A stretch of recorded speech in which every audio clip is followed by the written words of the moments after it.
Bismillahirrahmanirrahim. Alhamdulillahirabbil alamin. Wa bihi nasta'in ala umuri dunya waddin, wassalatu wassalamu ala asyrafil anbiya'i wal mursalin Sayyidina wa maulana Muhammad khataman nabiyyin wa ala alihi wa sahbihi ajma'in, amma ba'd. Walhamdulillah, kita melanjutkan kajian-kajian kitab Muqaddimah Hadramiyah yang disusun oleh Syekh Abdullah bin Abdurrahman Bafadl rahimahumullah. Dan kita ini pembukaan setelah Ramadan kemarin, dan kebetulan juga kita masih di pembahasan tentang puasa. Yang terakhir kita membahas tentang syarat wajibnya puasa. Jadi wajib bagi siapa saja puasa ini, antara lain berakal, baligh, Islam, kemudian ada kemampuan untuk melakukan puasa. Kemudian sekarang kita memasuki pasal baru, yaitu faslun, masalah yang diperbolehkan untuk membatalkan puasanya. Ya, siapa-siapa aja yang boleh batal nih puasa nih, yang boleh batalin puasa, dalam hal ini puasa wajib, baik itu puasa Ramadan atau qadha di Ramadan atau nadar. Nadar itu sudah sering kita bahas, adalah semacam janji untuk melakukan suatu perbuatan yang asal hukumnya sunnah. Ketika dia nadarkan, maka hukumnya berubah menjadi wajib dengan berpahala wajib. Seperti kita masuk ke masjid ini, kita disunahkan untuk niat iktikaf, tapi ketika kita nadarkan untuk iktikaf itu, maka kita iktikafnya iktikaf wajib, ya, dengan mengatakan nadartu an atakifa fi hadzal masjid madumtu fi lillahi ta'ala. Kemudian dalam hati mengucapkan niat untuk melaksanakan nadarnya, nawaitul i'tikaf wal manzur fi hadzal masjid madumtu fi lillahi ta'ala. Selesai. Nah, siapa saja dikatakan di sini faslun wa yajuzul fitr limaradin alladhi yubih tayammum. Yang pertama, boleh membatalkan puasa, baik itu tadi ya, baik puasa Ramadan atau puasa qadha atau lain-lain atau nazar, limaradin, bagi orang yang sakit, alladhi yubih tayammum, yang sakitnya ini parah sampai memungkinkan dia untuk bertayamum. Intinya memakai pedoman atau patokannya itu adalah sakit yang memperbolehkannya dia untuk bertayamum. Kan tayamum ini macam-macam. Ada yang tayamum karena sakit. Nah, sakit yang seperti apa? Intinya membahayakan jiwa ketika dia, atau membahayakan kesehatan ketika dia melakukan wudhu atau mandi dengan air. Maka ketika itu boleh dia tayamum dengan sakit itu tadi. Puasa demikian juga. Ketika membahayakan kesehatannya, misalkan dia kalau puasa asam lambungnya tambah parah misalkan, atau kalau dia puasa maka penyakitnya tidak akan sembuh, atau ada orang yang harus pakai suntikan tiap beberapa jam misalnya, maka ma'fu bagi dia untuk tidak berpuasa atau membatalkan puasanya ketika tengah-tengah puasa. Kemudian kalau misalkan orang ini yakin bahwa dia tidak akan mungkin puasa, maka dia boleh sejak awal, sejak malam itu sudah tidak niat. Dokter mengatakan dia tidak mungkin puasa, atau dia yakin dia bakal drop kalau puasa. Tapi kalau dia tidak yakin, maka dia wajib tetap niat malamnya. Nah, ketika tengah-tengah puasa di siang hari dia tidak mampu dan merasa kesakitan, mentok sudah, dan membutuhkan obat gitu misalkan, maka boleh dia mokel atau membatalkan puasanya. Nah, kemudian wa aidan walil khaif minal halak, dan takut terjadi apa-apa kalau dia puasa, baik terjadi apa-apa untuk dirinya atau manfaah li ghairihi. Manfaah li ghairi ini seperti misalkan ibu yang menyusui anak, takut kalau dia puasa maka susunya, asinya akan tidak sempurna mungkin, atau kurang gizi mungkin, kesian anak. Atau ketika dia hamil, kesian anak yang dijanin, takut kenapa-kenapa. Nah, ini boleh untuk dia mokel. Tapi nanti wajib qadha. Ya, nanti ada pembahasan tentang qadha gimana, kewajiban qadhanya gimana. Karena ada juga yang tidak puasa dan tidak wajib qadha tapi nanti bayar fidyah. Ya, umumnya kalau misalkan tidak puasa baik karena udzur atau tidak udzur maka wajib qadha. Tapi ada juga yang wajib qadha plus fidyah. Ada juga yang tidak wajib melakukan puasa tapi wajib membayar fidyah. Nanti pembahasannya ada sendiri tuh. Kemudian yang berikutnya wali ghalabatil ju' awil 'atash. Orang yang parah laparnya, mungkin lupa ndak sahur mungkin ya, kelaparan. Yang ghalabatul 'atash dan ju' ini yang lapar banget, haus banget. Bukan lapar dan haus yang normal. Kan orang itu dari subuh sampai maghrib tidak makan, tidak minum, itu wajar dia kalau haus dan lapar. Cuman haus dan laparnya ini mungkin karena dia tidak buka dan bahkan misalkan tidak sahur, bahkan tidak buka misalkan ya, malamnya tidak melakukan makan apapun, tidak keisi apapun, hingga lapar, sangat lapar, mentok sudah laparnya. Jadi berat. Kalau misalkan dia teruskan puasa pingsan dia karena kehausan, bahkan bisa dehidrasi misal. Nah ini maafu dia untuk tidak puasa, membatalkan puasanya. Kemudian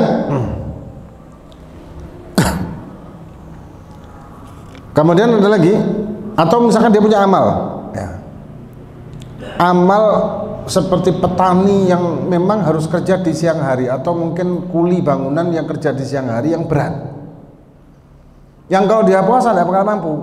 Nah ini bisa tidak puasa tapi wajib qadha tetap. Kalau pekerjaan itu tidak bisa dipindah ke malam, mau nggak mau, dan ini cuman apa, mata pencahariannya satu-satunya misalkan. Ya kalau misalkan seperti itu maka maafu. Kemudian seperti orang apa namanya, pekerja bikin aspal gitu kan panas banget ya, siang-siang aspal jalan, kalau dia tidak mampu, merasa tidak mampu, boleh untuk mokel.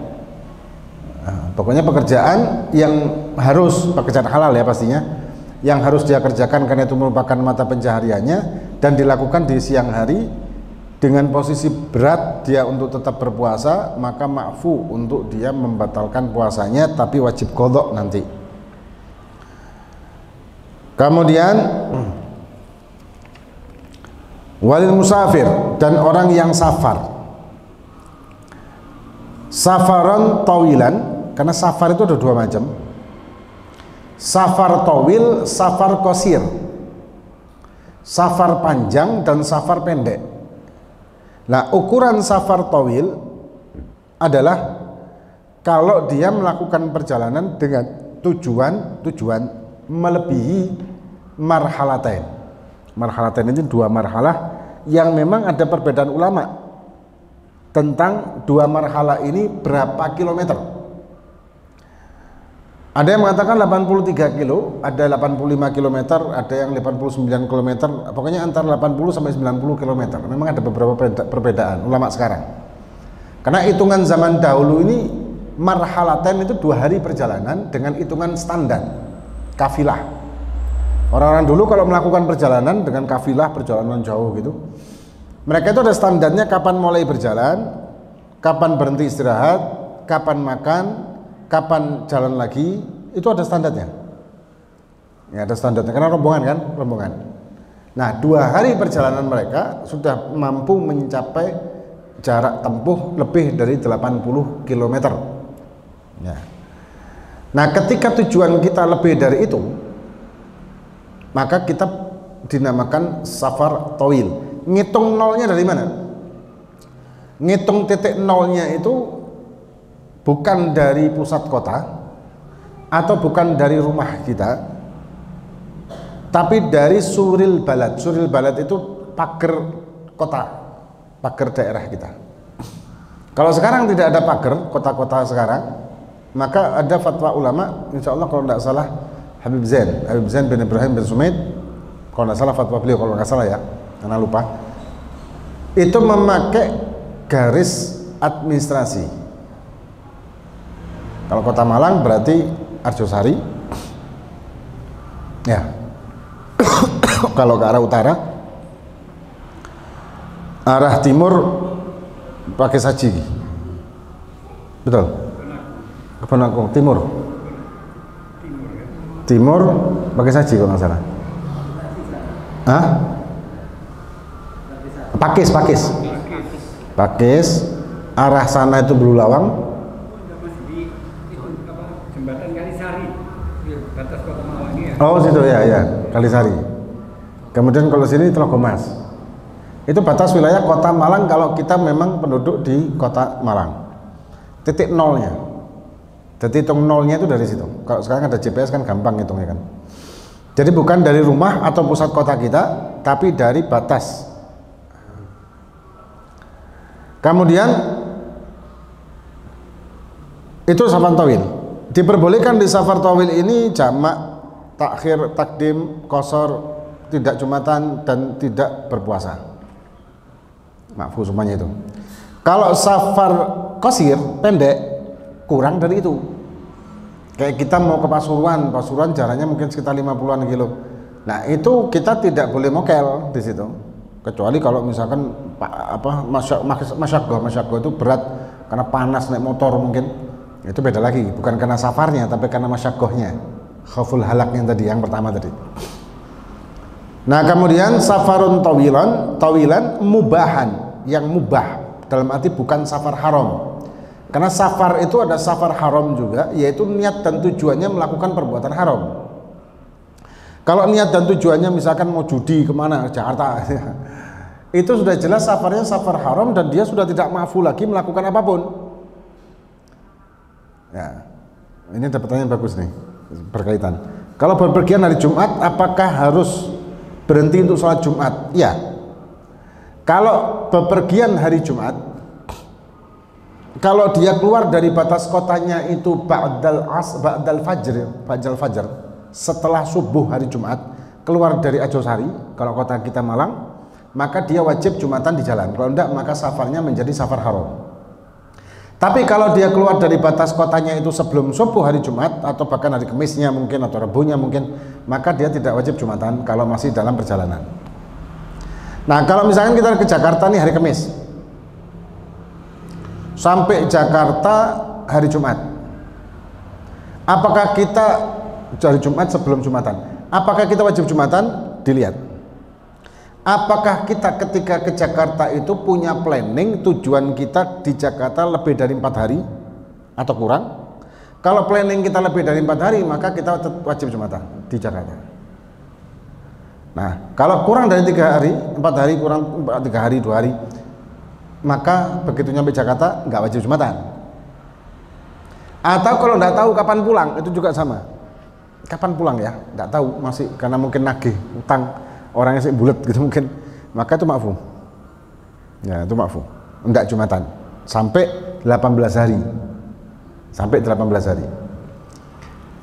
Nah, kemudian illa intara al safar ba'dal fajri, kecuali kalau dia safarnya ba'dal fajr. Sama kayak Jumatan tadi. Kalau musafirnya pada waktu Ramadan itu setelah fajar, mudik mungkin, maka dia tetap wajib puasa, tetap niat puasa malamnya dan wajib puasa. Dan kalau di tengah-tengah perjalanan ternyata tidak kuat, ya boleh mokel, tapi wajib qadha. Tapi kalau perjalanannya itu sebelum fajar, dia keluar dari batas kotanya, maka sejak malam itu dia tidak niat puasa, sudah direncanakan untuk tidak puasa, tidak apa-apa, boleh, tidak dosa. Ya, semua berangkat gitu aja. Kalau sebelum subuh keluar dari rumah tapi berangkat jam 7, apa masih Jumat? Yang dihitung itu bukan dari batas keluar dari rumahnya, tapi batas keluar dari daerah wilayah dia tinggal, daerah administrasi. Kalau kota, kabupaten, itu ketika keluar dari batas wilayahnya tersebut, maka dilihat kalau keluar dari batas wilayah sebelum subuh, maka tidak wajib Jumatan. Kalau setelah subuh, maka wajib Jumatan. Sama dengan puasa ini tadi, kalau sebelum subuh maka dia tetap wajib, maka dia boleh tidak puasa sejak awal. Kalau setelah subuh maka dia tetap wajib untuk puasa. Tengah-tengah perjalanan dia tidak kuat, boleh untuk membatalkan atau mokel. Kemudian illa in tara safar ba'da al-fajri was-shaumu fi safar afdal illam yatadarrar bihi. Tapi kalau dia tetap puasa di safar lebih afdal. Lebih afdal. Kalau dia mampu untuk puasanya dan tidak membahayakan bagi kesehatannya dia. Tapi kalau membahayakan bagi kesehatan dia enggak boleh. Kalau membahayakan bagi kesehatannya dia dan takut nanti di tengah perjalanan dia mungkin kena pingsan mungkin atau apalah karena tidak kuat perjalanan karena panas, karena ini, karena itu, karena nyetir mungkin. Orang nyetir keadaan puasa nanti takut microslip. Microslip itu ketiduran sebentar. Nah kalau seperti itu ya maka tidak usah puasa. Maafu dia tidak puasa.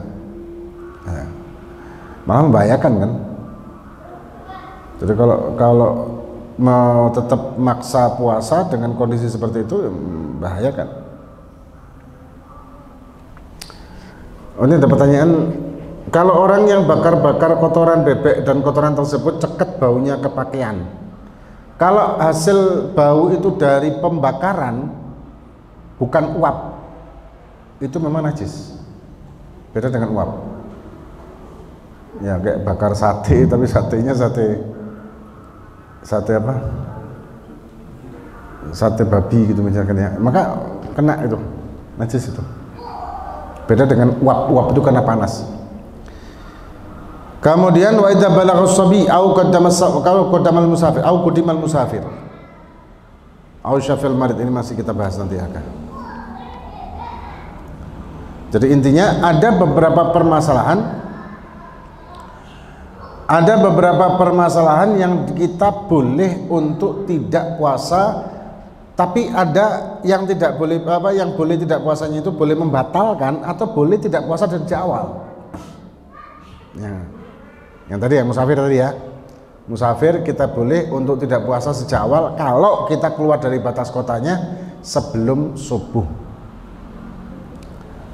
Kalau misalkan setelah subuh tetap wajib puasa. Kemudian kalau sakit yang masih memungkinkan dia puasa, di tengah-tengah puasa dia tidak mampu, boleh membatalkan. Tapi kalau dia sudah merasa tidak mampu sama sekali, sudah memang kulino, wah aku kalau puasa ini pasti asam lambung saya pasti kumat misalkan, atau apalah sakitnya gitu, maka sejak awal tidak puasa tidak apa-apa sudah tuh. Kita sudah tahu, dan dokter yang tiga yang mengatakan, ada dokter yang dapat dipercaya, ada ahli yang menyatakan seperti itu. Ya. Wallahu a'lam. Ada pertanyaan? Nanti kita lanjutkan lagi nih. Ada pertanyaan? Yang akan beli calon musafir ya, jangan besok setelah subuh dia musafir jauh, dibolehkan dia tidak puasa. Kalau dia rencana untuk keluar dari batas kotanya setelah fajar, ya tetap dia wajib puasa. Tetap wajib puasa. Walaupun sudah punya planning, tetap wajib puasa. Tapi di tengah-tengah perjalanan kalau misalkan dia tahu-tahu tidak kuat, tidak mampu, boleh dia mokel. Boleh, walaupun tidak panjang. Maksudnya tetap lebih 80 ya, lebih 80 km atau marhalaten. Misalkan ke Semarang atau ke Tuban itu kan cuma 100 berapa kalau nggak salah. Nah itu ketika dia keluar dari batas kotanya setelah fajar, dia tetap wajib puasa. Nah di tengah-tengah perjalanan kalau dia merasa berat, boleh mokel. Tapi afdolnya kalau dia merasa mampu dan tidak membahayakan, tetap puasa. Ini ada pertanyaan, kalau kuat puasanya tapi di tengah perjalanan kita muntah gimana? Kalau muntah itu tidak dengan kesengajaan, muntah tapi bukan kesengajaan, itu tidak membatalkan puasa. Ada orang yang mabuk darat, mabuk kendaraan itu kan, naik kapal mabuk, naik ini mabuk, naik itu mabuk.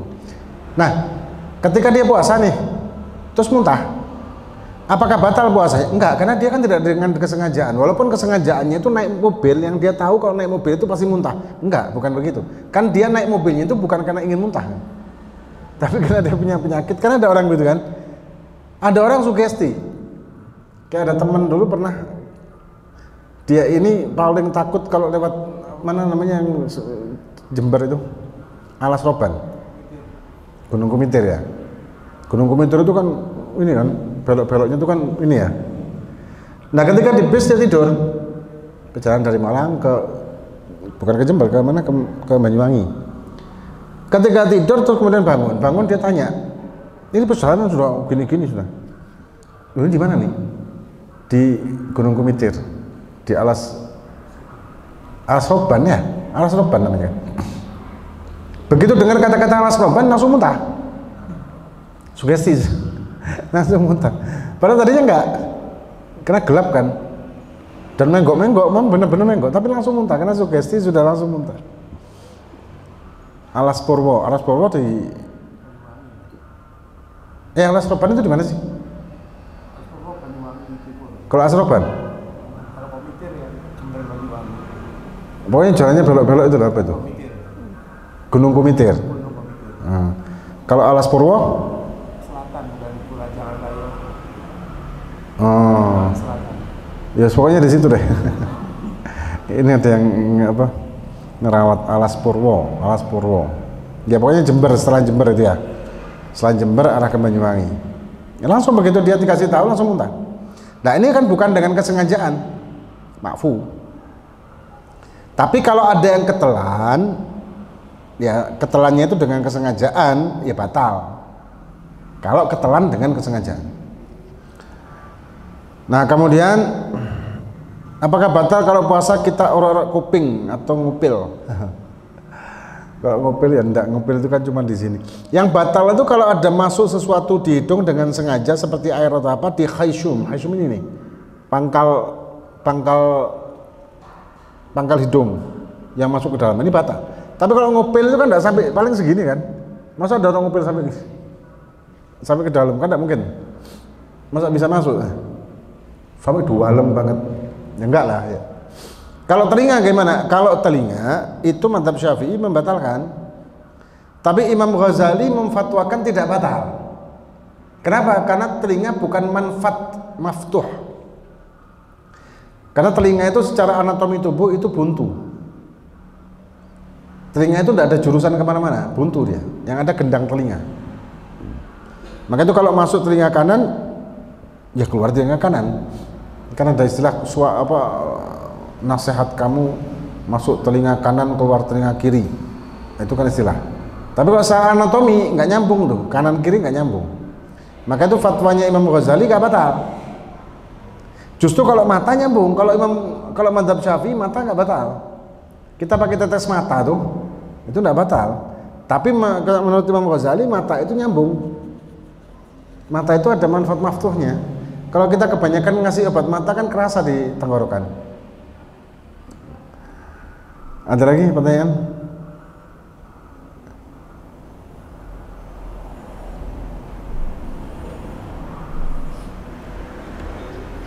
Ada pertanyaan?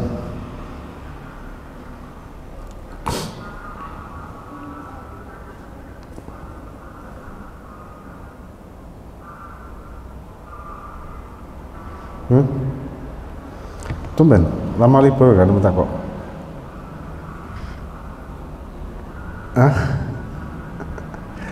Pertanyaan bebas walaupun bukan yang kita bahas, walaupun bukan di bab puasa. Oh iya, masalah jamak ya, masalah jamak nih. Jamak itu diperbolehkan ketika kita keluar dari batas wilayah. Sejak jamak dan qashar, sejak kita keluar dari batas wilayah kita sudah diperbolehkan untuk menjamak dan mengqashar kalau tujuan kita lebih dari 2 marhalah. Misalkan tujuan ke Semarang, tujuannya ke Semarang, nyampe di rest area Karanglo, ya Karanglo ada rest area kan, Karanglo rest area, berhenti di situ, boleh dia menjamak dan mengqashar, boleh, karena kan perjalanannya asal tujuannya. Begitu juga kembali dari Semarang, mampir dari area Karanglo, sholat menjamak dan mengqashar boleh, walaupun jaraknya kurang dekat lagi, karena pokoknya yang penting tujuannya atau asalnya lebih dari 2 marhalah. Dosakah kita kalau ada orang ortu yang pisah terus minta fotonya tapi tidak kita kasih? Maksudnya? Dosakah kita kalau ada ortu yang pisah terus minta fotonya tapi tidak kita kasih? Maksudnya? Hah? Orang tuanya cerai. Terus si mantan suami minta sama anaknya foto mantan istri, gitu mungkin ya. Sian dah. Insya Allah. Cerai Habib salah satunya minta foto, ya cerai salah satunya minta foto. Sebetulnya kalau minta foto ini dilihat lagi tujuannya apa. Bisa jadi tujuannya ingin rujuk, boleh itu, boleh. Karena orang kalau sudah cerai itu ya, sudah cerai, begitu cerai itu kan bukan lagi halal, maka tidak boleh ketemu, tidak boleh buka aurat, walaupun satu rumah, harus keluar si suami. Talak satu, talak dua, si suami ini harus menyediakan rumah. Talak satu, begitu talak satu sih. Untuk masa iddahnya si perempuan ini tanggung jawab suami.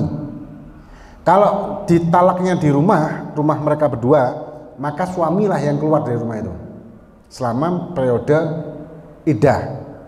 Atau dipulangkan dulu, setelah dipulangkan kemudian dicerai, ya sudah di rumah yang dia dipulangkan itu, misalkan di rumah orang tuanya. Iddahnya dimulai dia di situ. Saya pernah sholat bermakmum pada orang yang sholat jamak duhur dan asar masing-masing sholat 4 rakaat. Kalau misalkan dia sholat musafir 4 rakaat ya boleh. Tapi kalau dia merupakan orang yang musafir dengan haknya boleh mengkosor, maka lebih afdal kosor. Nah, sedangkan posisi kita gimana nih sebagai makmum? Kalau kita juga boleh kosor sebetulnya, maka kalau imamnya tidak kosor, maka kita tidak boleh kosor.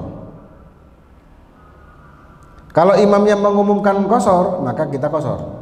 Kalau kita memang posisi kosor. Tapi kalau posisi kita bukan kosor, misalkan sekarang ada tamu dari luar kota yang dia masih boleh jamak dan kosor, dia sholat di sini ngimamin di Masjid Al-Huda, maka dia kosor 2 rakaat, kita semuanya makmum 4. Begitu beliau salam, maka kita lanjutkan seperti masbuk 2 rakaat sisanya. Nah, jadi kalau imamnya kosor, maka makmum boleh kosor, boleh tidak. Yang kosor kalau punya hak untuk kosor, dalam arti punya syarat, memenuhi syarat untuk kosor. Tapi kalau imamnya tidak kosor, maka makmum yang kosor tidak boleh. Nah, sekarang masalah kalau di rest area kita tidak tahu nih, imamnya kosor apa enggak? Kita tidak tahu, imamnya kosor enggak sih? Dan imam tidak ngumumin kalau kosor, maka dia boleh menggantungkan niat usolli fardhu dhuhri qasran in qasaral imam, makmuman lillahi ta'ala, boleh. Aku niat sholat kosor, sholat imam itu sholat kosor. Jadi gantungkan niat kepada niatnya imam, itu diperbolehkan, sah itu. Kalau imam kosor, yang ikut. Kalau imam nggak kosor, yang ikut juga, nggak boleh kosor. Nah. Ada lagi? Kejadiannya setelah 2 rakaat kita ikut imam kan kita tahunya cuma 2 rakaat, nanti kita harus tanya ke imam. Jadi waktu kita masbuk ya kita masbuk kan, kita musafir, kita punya kosor dengan imam, kita nggak tahu kan imam sudah 2 rakaat, jadi tinggal 2, kita jadi makmum di situ. Maka setelah salam kita harus tanya. Enggak. Ya, tetap 2 kalau posisi seperti itu. Tapi kita kan tidak tahu pertama ini imam kosor apa enggak sih, dan kita tidak tahu kalau imam itu masbuk. Misalkan kita tidak tahu kalau kita posisi masbuk, ya kan, dan kita tidak tahu imam kosor apa tidak di rest area. Kemudian kita akhirnya sholat dengan mengucapkan tadi niat menggantungkan itu. Kemudian setelah selesai, apakah perlu kita tanya sama imam? Enggak, sah sholat kita karena kita tidak tahu. Karena kita tidak tahu. Tapi kalau misalkan kita iseng tanya, antum tadi kosor, oh enggak, maka kita tidak sah sholat itu. Apa yang menjadi pembeda sholat kosor dengan jamak? Qashar itu memotong sholat 4 rakaat menjadi 2 dan hanya terjadi di Dhuhr, Asar, dan Isya. Kalau jamak menggabungkan sholat, Asar digabung dengan Dhuhr atau Maghrib digabung dengan Isya, itu namanya jamak. Dan ada situasi dan kondisi jamak diperbolehkan, qashar tidak boleh. Hanya boleh jamak aja. Ada kondisi tertentu. Kemudian kalau misalkan qashar saja tanpa jamak boleh. Tapi kalau misalkan digabung antara qashar dengan jamak, ya tidak apa-apa. Ya. Misalkan dia sudah sudah sholat Dhuhr di Malang, kemudian melakukan perjalanan sampai rest area, dia mau sholat Asar, qashron boleh, tak pakai jamak karena sudah sholat Dhuhr tadi kan. Bisa. Ada lagi pertanyaan? Ya.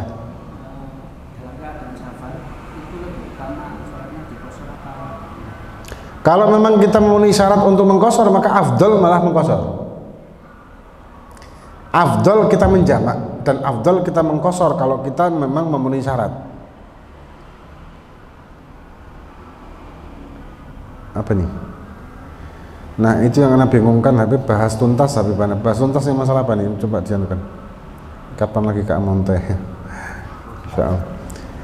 Jadi kalau ditanya mana yang lebih afdal, kita mengqashar atau tidak, ketika kita memang berhak untuk qashar, afdalnya mengqashar. Karena begini, ketika kita dikasih rukhsah oleh Allah Subhanahu wa taala dan kita tidak ambil karena kita merasa mampu sholat 4 rakaat padahal kita dimakfu untuk sholat menjadi 2, itu bisa berbahaya dengan hati kita. Takutnya ujub. Takutnya, bukan berarti ujub pasti, enggak. Takutnya, aku loh mampu sholat 4. Takutnya begitu. Dalam dunia tasawuf ya, kalau dikasih rukhsah ambil. Kita jangan merasa mampu dengan apapun. Ya. Itu yang Anda bingungkan, itu masalah apa nih ya? Masalah jamak qashar mungkin. Ya, intinya jamak qashar itu seperti itu. Jadi jamak qashar itu boleh digabung, jamak plus qashar boleh dewe-dewe, jamak sendiri, qashar sendiri, bisa. Bahkan dengan beberapa situasi boleh hanya menjamak tanpa mengqashar. Misal dia menjamak karena hujan atau menjamak karena sakit, posisinya di Malang, nggak boleh qashar, jamak tok. Kan jamak karena sakit boleh, Imam Nawawi diperbolehkan.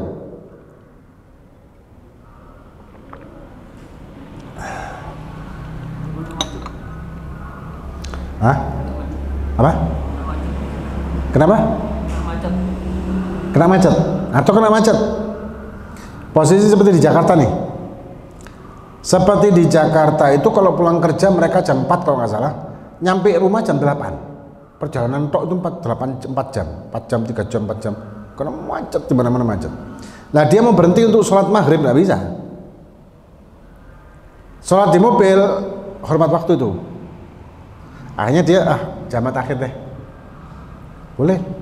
Sampai rumah, mandi apa segala macam, kemudian dia sholat asar, sholat isya, kemudian setelah itu sholat maghrib. Atau maghrib dulu, kemudian isya.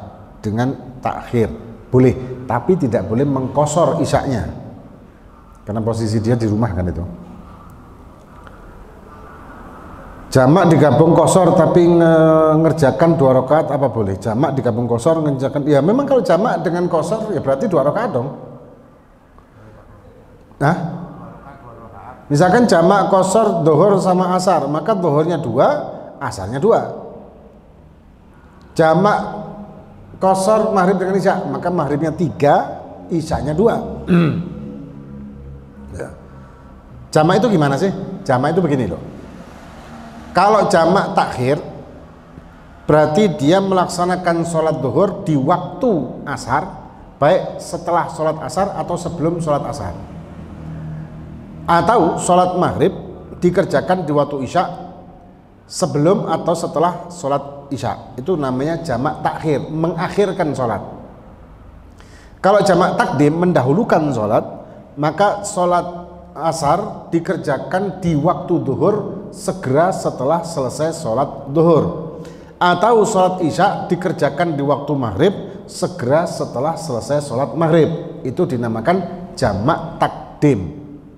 Nah, di jamak ini ketika kita mengqashar, otomatis dhuhur, asar dan isyanya bisa dipotong menjadi 2 rakaat kalau memenuhi syarat untuk mengqashar. Ya. Niat qashar dhuhur, asar tapi sampai lokasi maghrib. Kalau niat qashar itu di dalam sholat, mungkin maksudnya niat jamak takhir kali ya. Kalau niat jamak takhir dhuhur sampai rumah, ini contohnya apa sih? Niat qashar dhuhur asar Habib, tapi sampai lokasi maghrib. Oh, godok dong maksudnya. Godok kalau itu. Sebetulnya bukan niat qashar, niat jamak. Niat jamak takhir dhuhur dengan asar. Tapi sampai tujuan ternyata maghrib. Bagaimana dhuhur asarnya? Ya godoan. Apakah dilakukan qashar? Kalau dia posisi di musafir dan diperbolehkan qashar, ya qashar. Nah. Tapi kalau yang sering terjadi itu apa? Jamak takhir dhuhur sama asar belum nyampe sholat sudah sampai di kota Malang. Bagaimana hukum dhuhurnya? Nyampe Malang asar, dia belum menjamak belum melaksanakan sholat dhuhur dan asar itu, kan dia niat jamak takhir kan, maka dhuhurnya tetap wajib dikerjakan, tapi jatuhnya bukan lagi jamak takhir, tapi qadha bila ithim. Qadha bila ithim itu maksudnya qadha tapi tidak dosa. Jadi kalau sudah sampai tujuan ternyata sudah asar. Ya. Kalau dia berhenti di lokasi misalkan rest area, sebetulnya bisa dia sholat. Kalau berhentinya itu di waktu asar di rest area sebelum masuk Malang, ya dia tinggal jamak takhir di situ. Kalau misalkan berhenti di rest area sebelum sebelum asar, masih waktu dhuhur, gimana? Tadi sudah niat jamak takhir, tapi ternyata kecepatan mungkin mobilnya sampai rest area sebelum asar. Ya sudah, ganti menjadi jamak takdim. Setelah jamak takdim masuk Malang waktu asar, gimana? Ya sudah selesai. Apakah sholat asar? Enggak, karena sudah sholat kan tadi jamak takdim.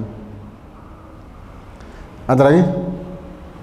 Juga sholat witir seandainya kehabisan waktu yang 1 rakaat karena 1 rakaat ketinggalan sholat adzan subuh, yang 1 rakaat dilaksanakan setelah adzan subuh. Enggak, hilang tuh. Hilang dah. Karena witir itu waktunya kan sampai fajar. Begitu fajar hilang dah. Apakah boleh digodok? Ada pendapat yang mengatakan kalau sholat sunnah yang punya waktu tertentu boleh digodok. Kalau kita memang kebiasa untuk melakukan itu. Apakah jamak atau qashar berlanjutan? Apa diwajibkan iqamah? Jamak atau qashar berlanjutan apa diwajibkan? Oh, mungkin jamak takdim. Apakah diwajibkan iqamah? Qomat mungkin ya maksudnya. Qomat ini hukumnya sunnah. Qomat itu hukumnya sunnah. Ketika kita jamak takdim setelah sholat dhuhur, kemudian salam, kemudian segera melaksanakan sholat asar kan, itu jamak takdim. Nah, ketika mau menjalankan sholat asar itu boleh kita untuk mengiqamahkan qomat. Boleh. Sunnah dapat. Adzan tidak perlu. Qomat aja. Kalau kita jamaah. Sholat qobliyah subuh apa sama dengan sholat fajar dan kapan waktunya? Sama. Ada hadis rakaat al-fajri khairu minad dunya wa ma fiha, yaitu sholat sunnah qobliyah subuh, sholat sunnah subuh, sholat sunnah fajar, sholat sunnah qobliyah fajar itu sama, yaitu sholat yang dikerjakan setelah masuk waktu subuh sebelum melaksanakan sholat wajib subuhnya atau qobliyahnya. Niatnya yaitu tadi sholat sunnah fajri boleh, sholat sunnah qobliyah subhi boleh 2 rakaat, dan itu udah hadis khairun minad dunya wa ma fiha, lebih baik dari dunia seisinya. Ya. Ada lagi? 6.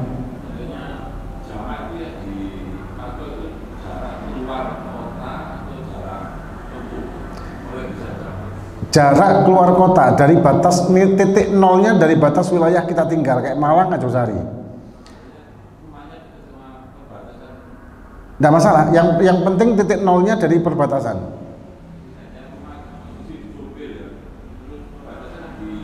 Tetap ya. Tujuannya, tinggal tujuannya. Kalau tujuan ke Surabaya, apakah Surabaya lebih dari 2 marhalah? Kayaknya enggak ya. Surabaya lebih ya. Nggak sampai. Anggaplah tujuannya ke Semarang, maka begitu keluar dari Ajosari, masih di Karanglo atau Singosari atau Lawang, boleh menjamak dan mengqashar. Asal tujuannya memang tujuan lebih dari 2 marhalah. Kalau tujuannya cuma ke Singosari, ke Lawang ya enggak jamak qashar. Kalau jamak itu masih ada khilaf sih. Kalau di safar qasir itu ada khilaf.